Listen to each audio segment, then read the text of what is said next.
En la W, una historia. Félix, si usted creía que había vivido todo el tema de Pablo Escobar, todavía falta un pedacito de la historia. ¿De verdad? Sí, falta un pedacito. Permítame presentarle al mayor Luis Mario del Basto Cerón. Mayor, buenos días. Don Julio, muy buenos días. Pláceme volverlo a escuchar y agradecerle su amabilidad y mantener esas puertas, esas ventanas abiertas para un soldado colombiano. Mayor, en la época de la guerra contra Pablo, ¿usted qué hacía? Manejaba la parte de la seguridad de toda la familia. Ya estaban también incluidos pues con los 4 integrantes del cartel: don Miguel, don Gilberto, don Chepe, el Pacho Herrera, pues porque ellos eran una sociedad y fueron la sociedad que montaron y los cuales me contrataron y me buscaron para la montada de la operación. Pero en ese momento realmente respondía por la seguridad de toda la familia de los Rodríguez, la familia de todas las empresas, las droguerías, y participar en la contrainteligencia e inteligencia en esa guerra que nunca deben existir en nuestro país. ¿Usted participó en la operación? Usted participó en la operación para dar de baja a Pablo Escobar en Nápoles. ¿Esa qué operación fue? Don Julio, esa operación fue una operación que se montó, como vuelvo y lo repito, prácticamente en el momento que yo me retiré de mi institución, que fue el 1 de diciembre del año 88, terminando el curso patente coronel. Me graduaba, en 3 días me graduaba teniente coronel, pero renuncié al ascenso y me retiré por motivos personales y otros motivos casi que lo podemos llamar políticos. Y no sabía que la familia estaba interesada en mis servicios, y el 8 de enero del 89 tuve la primera entrevista con don Miguel, y luego ingresé a la organización como jefe de seguridad, manera de seguridad, pero más o menos al mes me estaban poniendo las cartas sobre la mesa, cuál era el interés y cuál era el objetivo primordial de mi llegada a la organización, que era montar la operación para darle a Pablo Escobar. Eso estaba basado porque el año anterior había tenido yo un contacto con unos personajes que trajeron de Inglaterra, unos mercenarios, para otra operación que se va a adelantar. Eso está en el libro. Entonces me retomaron, se retomó y era montar la operación con este personal, que eran 12 mercenarios ingleses, para dar de baja a Pablo Escobar cuando estuviera ubicado en la hacienda Nápoles. Eso se inició más o menos a mediados de febrero, al montar la operación, a todo el planeamiento, entrenamiento y toda esa cosa para realizar la operación en el momento que, como dice, se nos diera papaya Pablo Escobar en su estadía en la hacienda Nápoles. Mayor, ¿cuántos hombres estaban dispuestos para esa operación? En total éramos 14. ¿Y por qué fracasó la operación? ¿Por qué fracasó la operación? Como dice, yo siempre digo que fracasó porque de pronto mi vida está llena de muchas cosas y siempre he resultado vivo, gracias a Dios. Y yo creo que fracasó y por eso estoy vivo, porque posiblemente si ejecutamos, llegamos al sitio del destino de la operación, éramos muchos los que no hubiéramos muerto. Realmente la fracaso fue por cuestiones técnicas. Nosotros nos desplazábamos después de estar un mes en las montañas, en las selvas del Chocó, en un entrenamiento total. De ahí despegamos el 6 de junio del 89 a las 6 de la mañana rumbo, porque ya estaba confirmado de que el objetivo estaba en su sitio. El Hughes, el gote más pequeño, donde llamamos la ametralladora, explosivo, iba supremamente bastante de peso.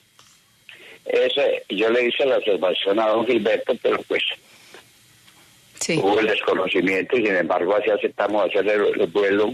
Y ese prácticamente el fracaso de la operación o el habernos sentado fue el exceso de peso del helicóptero en que nos desplazábamos, 2 colombianos y 2 ingleses. Los 2 ingleses eran Peter y David, y el colombiano era un muchacho amarillón, más el piloto que falleció en ese accidente.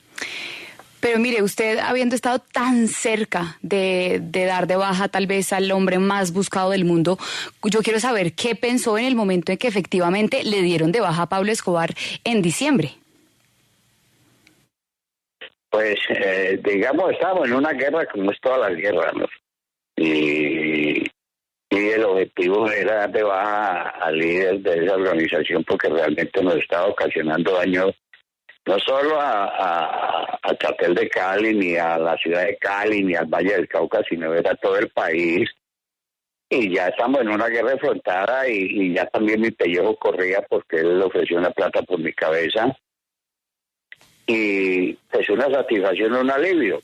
Claro. Aunque uno ya cuando ha enfrascado ya pasa por muchas cuestiones de guerra, como yo lo escribo en mi libro, en mi vida militar, pues era el alivio de que era un enemigo menos, ¿no?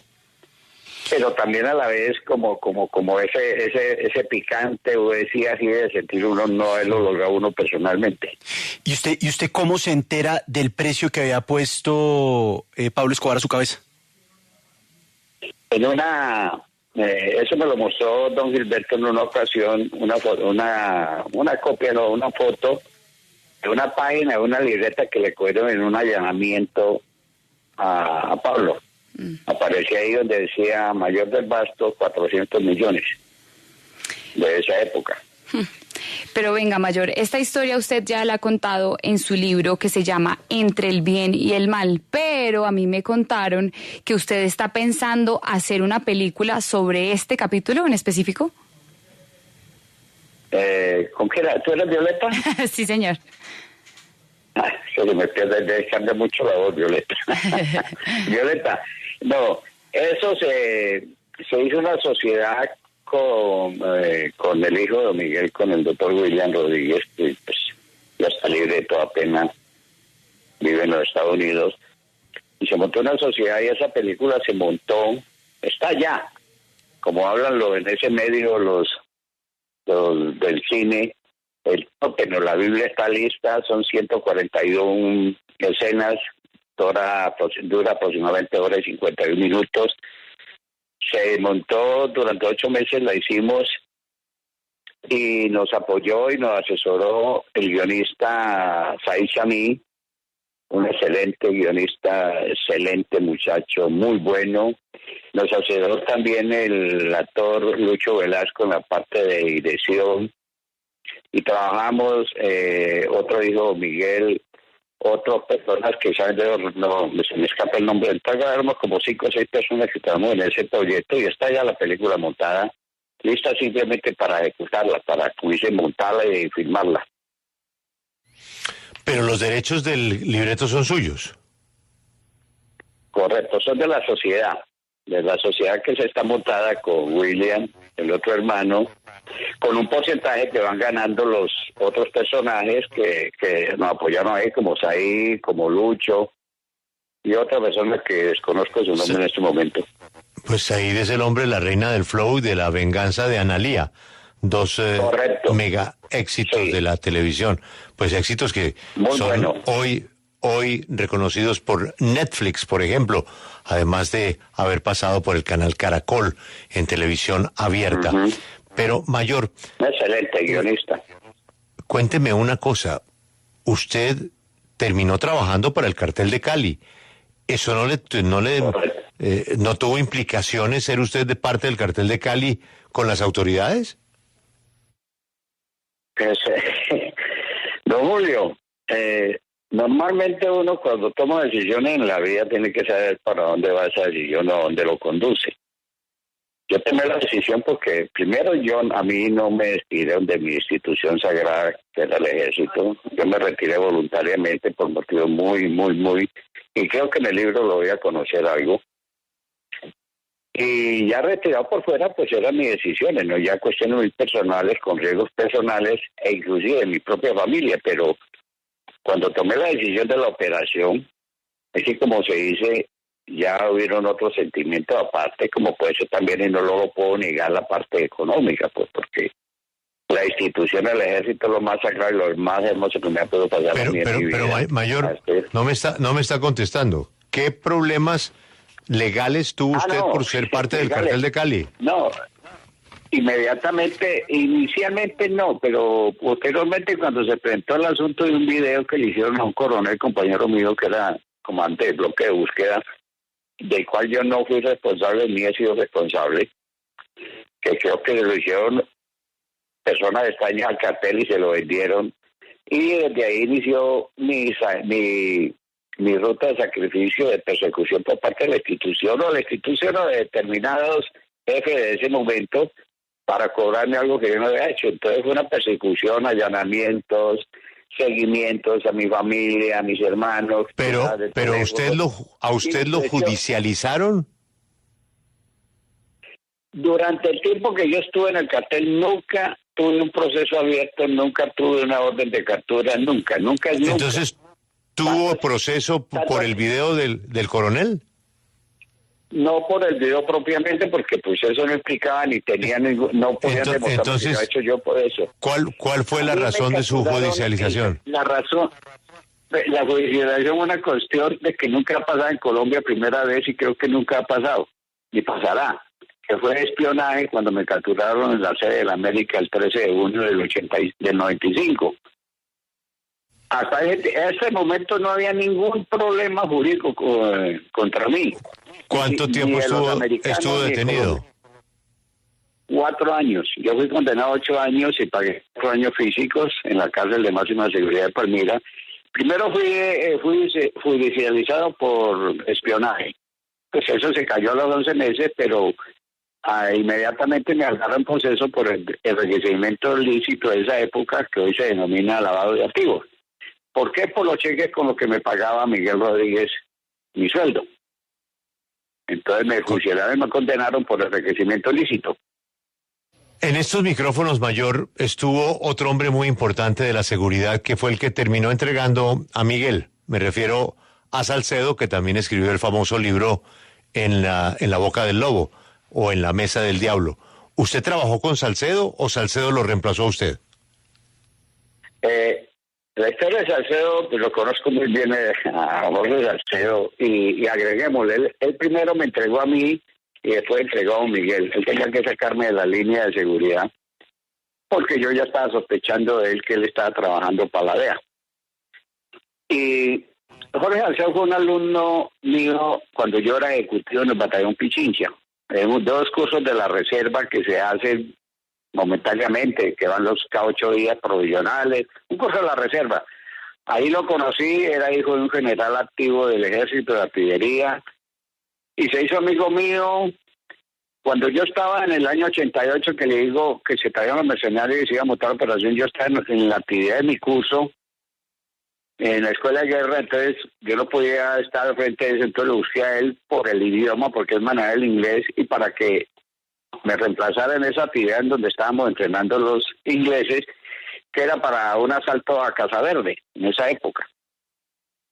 Entonces, estando en eso, él era un alumno que ha conocido y hemos tenido cierta amistad. Cuando yo llegué a Cali, necesitaba un personaje para que organizara las comunicaciones en la seguridad de la familia. Entonces volví, lo busqué a él, que vivía en Bogotá, no tenía trabajo ni las cosas. La mujer de él, que también fue alumna de la reserva mía, decidieron irse y empezó a trabajar con la organización como jefe de comunicaciones en la seguridad.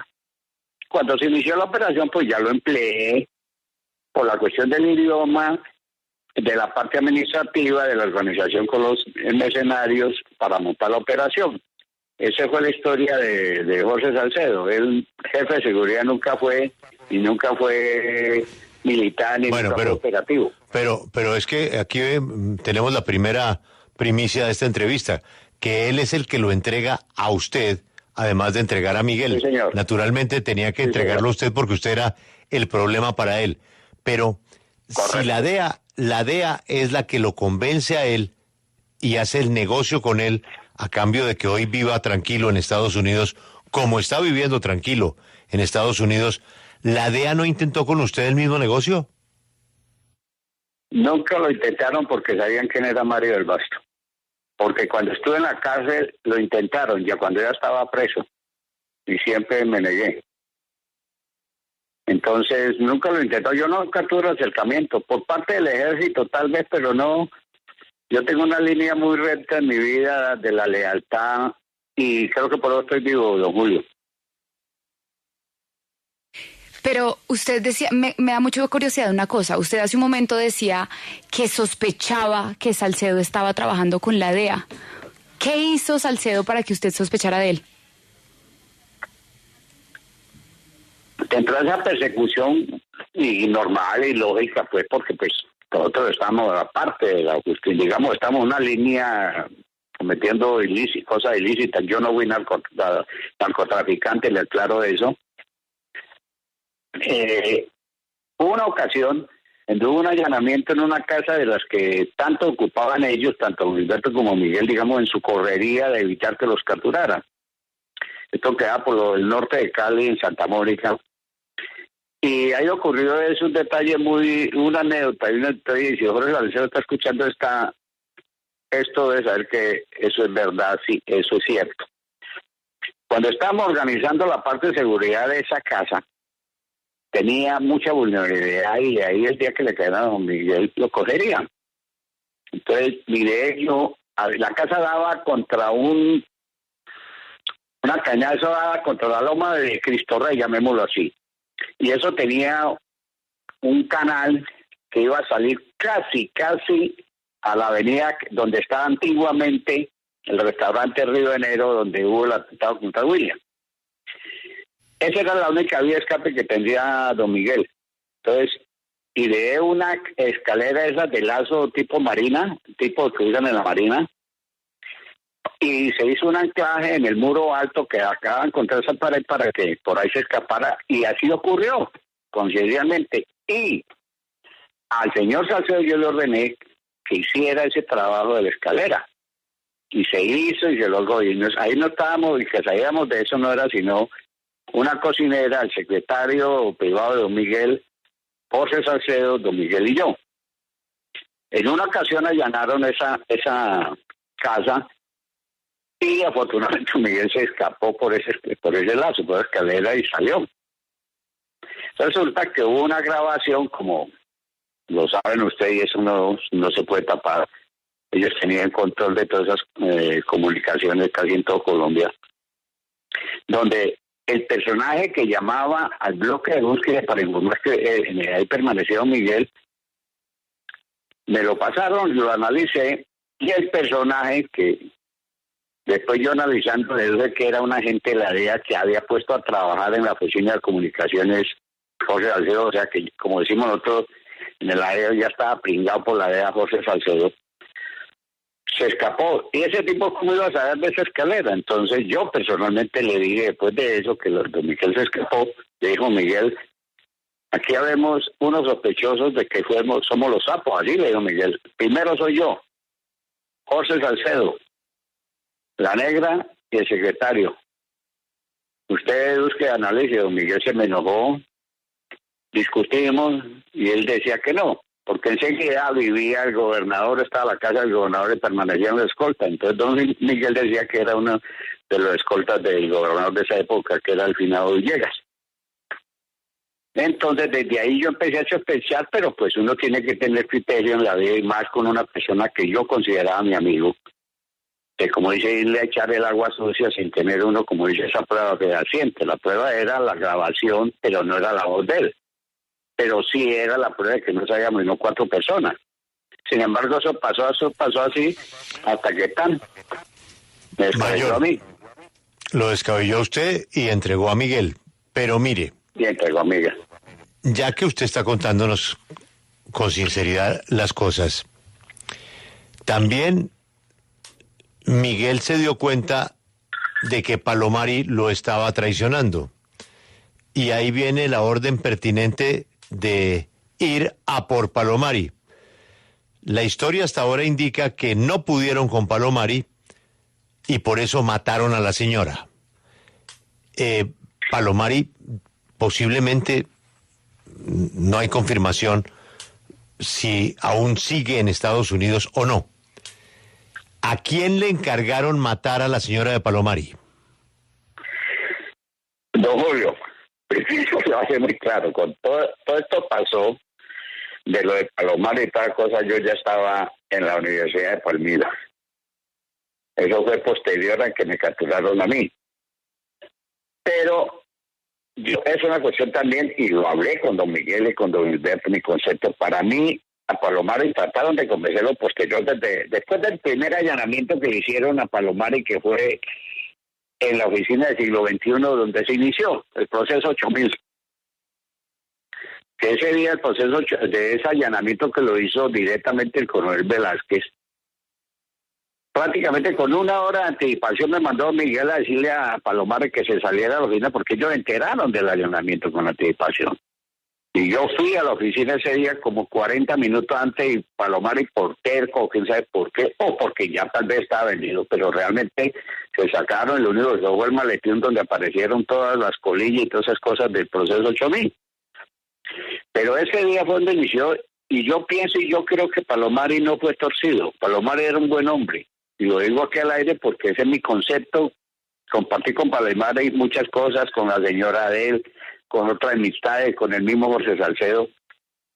Y Palomar era un hombre sano, como decimos nosotros, que estaba metido, pero era un hombre inteligente. Mayor, Sí, él era él era el contador, pero ¿quién mató a la señora? No tengo ni idea. Yo le digo, yo estaba preso. Perfecto. No tengo Ahora ni idea. cuénteme otra cosa. El hombre que manejaba la seguridad de los Rodríguez sabía perfectamente con quién se reunían los Rodríguez. De los políticos No todo. que se No han todo, mencionado. Perdón, sí. Sí. De los políticos que se han mencionado, que colaboraron en la campaña célebre del Partido Liberal, ¿falta alguno? Don Julio, escúcheme en eso, voy a decirle porque, vuelvo y repito, yo soy un hombre de palabra leal. Yo veo todavía en la televisión muchos personajes políticos, que inclusive creo que hay algunos todavía en el Congreso, que desviaron por las oficinas de don Miguel y don Gilberto. Por eso le pido Pero los que yo nombres en de los esto- que siguen ahí. No, escúcheme con toda la sinceridad, toda la franqueza y toda la lealtad. Primero, uno veía personajes y le anticipo esto, don Julio. Uno no permanecía al lado de ellos, como lo quiso mostrar Jorge Salcedo, que era que vivía al lado y estaba al lado y desayunaba, almorzaba. No, eso es falso.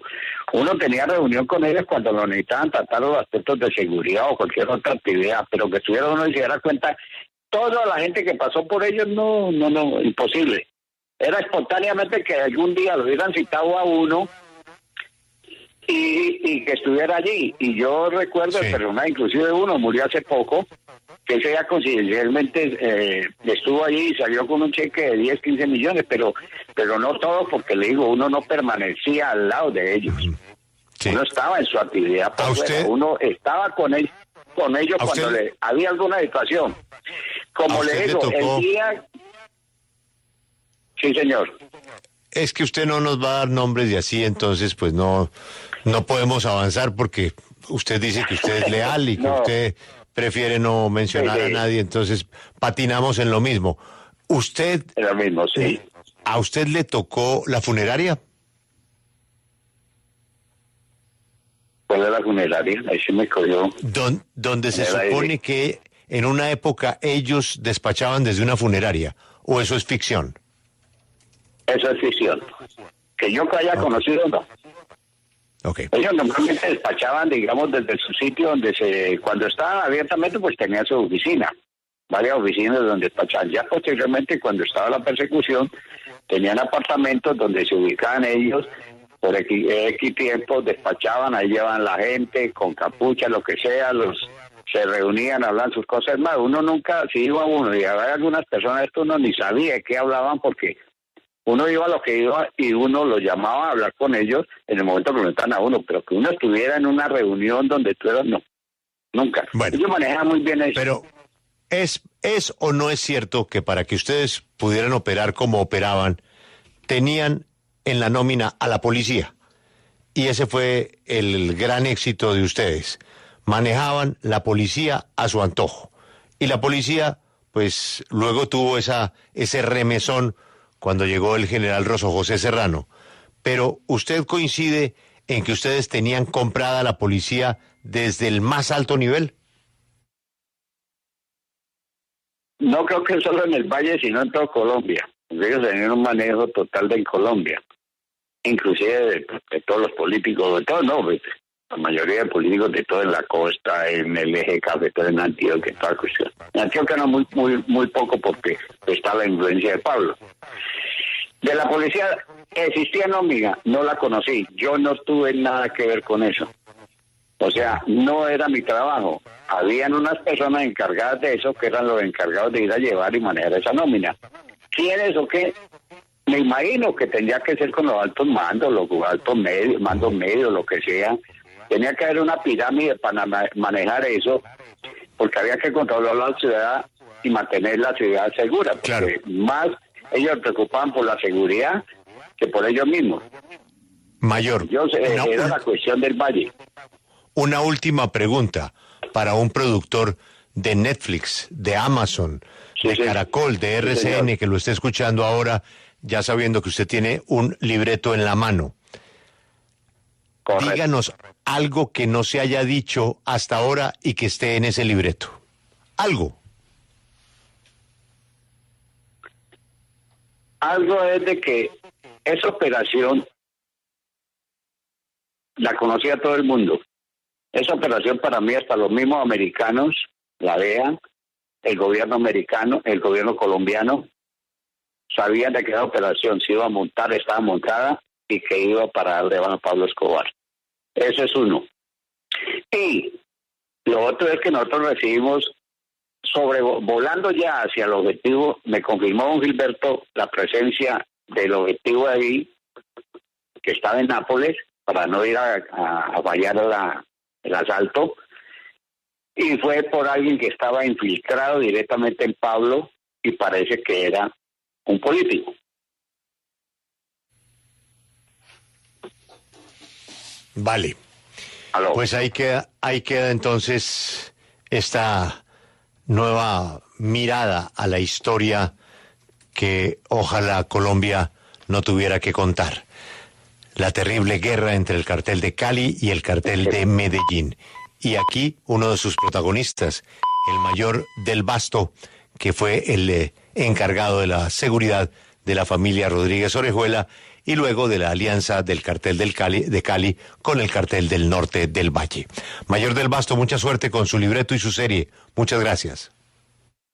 A usted, don Julio, gracias por la confianza, por creer en la sinceridad de mis palabras, que son ciertas y son verídicas, y que de verdad siempre está ahí usted para colaborarle a uno. Muchas gracias, un abrazo y le deseo los mayores éxitos y que es muy clara sus entrevistas y sus informaciones. Lo felicito. Ya regresamos, esta es la W.